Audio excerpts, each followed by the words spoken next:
আমি আজকে নুডলস দিয়ে চিংড়ি মাছের রেসিপি করব, তো সবাই আমার সাথে থাকবেন। আর আমার ভিডিওটা যারা দেখতেছেন তাদের অসংখ্য ধন্যবাদ আমার পাশে থাকার জন্য। তো চলেন চলে যাই রান্না করতে। আসসালামু আলাইকুম, আপনারা সবাই কেমন আছেন? আশা করি ভালো আছেন। আমি আলহামদুলিল্লাহ ভালো আছি।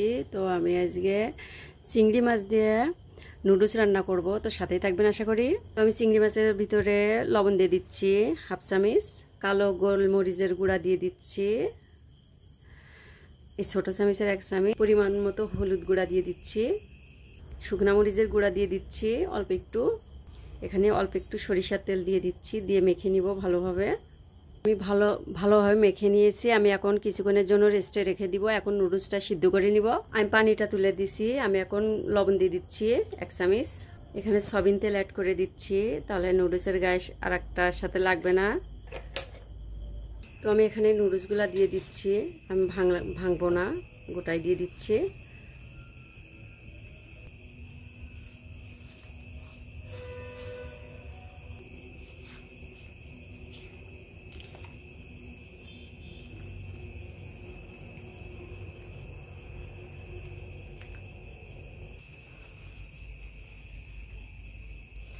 এখন আমি চেক করব নুডলসটা হলো নাকি। এখনো হয়নি, যাই হোক আবার আরও জাল করা লাগবে।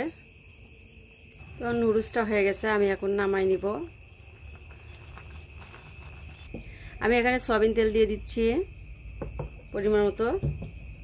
আমি চিংড়ি মাছগুলো দিয়ে দিচ্ছি, ভেজে নিব। তো আমি চিংড়ি মাছটা ভালোভাবে ভেজে নিব। তো দেখেন মাশাআল্লাহ আমার মাছটা ভাজা হয়ে গেছে। আমি এখন এক এক করে উঠাই নিব। আমি এখানে পেঁয়াজ কুচি দিয়ে দিচ্ছি, মরিচ কুচি দিয়ে দিলাম, বেশি কুচি করিনি। আমি ওই তেলের ভিতরেই ইনশাল্লাহ হয়ে যাবে আমার রান্না করা। আমি এখানে জিরা দিয়ে দিচ্ছি, এখানে আমি গাজর কুচি আর মটরশুঁটি নিচ্ছি, আমি এটা দিয়ে দিব পেঁয়াজের সাথে ভালোভাবে একটু ভেজে নিব। আমি এখানে 1 চিমটি লবণ দিয়ে দিচ্ছি। আমি এটা এখন পেঁয়াজের সাথে ভালোভাবে একটু ভেজে নিব। তো দেখেন আমার সুন্দরভাবে ভেজে নেওয়া হয়ে গেল। আমি এখন বাকি উপকরণগুলো দিয়ে দিব। তো আমার পেঁয়াজ, মরিচ, গাজর, মটরশুঁটি ইনশাল্লাহ হয়ে গেছে ভাজা। আমি এখন ডিম ভেঙে দিয়ে দিব, 2টা দিব।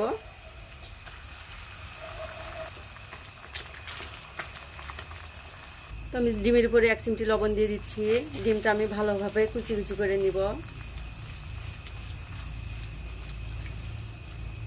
তো আমি ডিমগুলো ছোট ছোট করে কেটে নিয়ে সব একসাথে মিশাই নিলাম। তো আমি এখানে নুডলসগুলো অ্যাড করে দিলাম। তো আমি এইগুলা ভালোভাবে মিশাই নিব নুডলসের সাথে।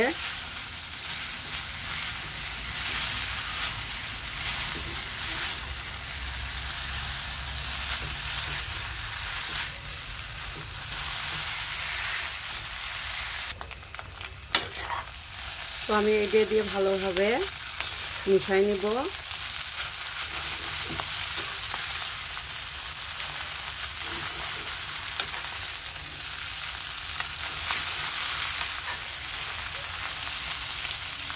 আমি এখানে স্বাদ মতো লবণ দিয়ে দিচ্ছি, নুডলসের মশলা দিয়ে দিচ্ছি। আমি মশলাগুলো ভালোভাবে মিশাই নিব।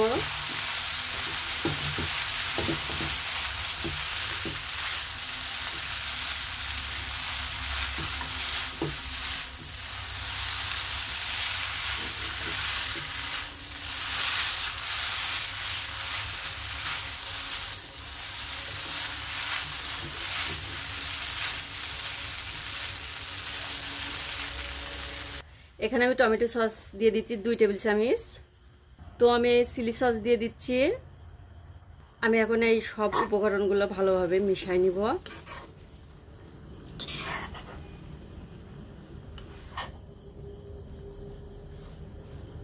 সব শেষে আমার চিংড়ি মাছ ভাজাটা দিয়ে দিচ্ছি।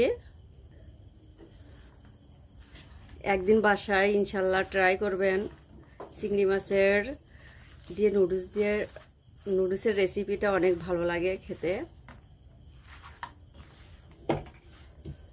তো আমার রান্না করা হয়ে গেছে, আমি এখন নামাই নিব ইনশাল্লাহ। তো দেখেন আমার চিংড়ি মাছের নুডলস রান্নাও হয়ে গেছে। তাহলে ভালো লাগলে লাইক কমেন্ট শেয়ার করবেন, আমার চ্যানেলটা সাবস্ক্রাইব করবেন, আর ফেসবুকে ভাইয়া আপুরা ফলো দেবেন। তো সবাই ভালো থাকবেন, সুস্থ থাকবেন। আসসালামু আলাইকুম, আল্লাহ হাফেজ।